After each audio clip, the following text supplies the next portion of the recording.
বন্ধুরা, আমরা যারা প্রবাসে বিদেশে থাকি, দেশের মাটির ঘ্রাণ সবসময় নাকে ভেসে আসে।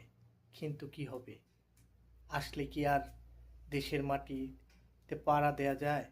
তাই অনেক সময় ভাবি, যদি দেশি খাবার কোনো কেউ নিয়ে আসে, কত যে খুশি হই। দেখুন না, এই যে ইলিশ মাছ, এটা হলো ইলিশ মাছ, একদম ভাজা করা।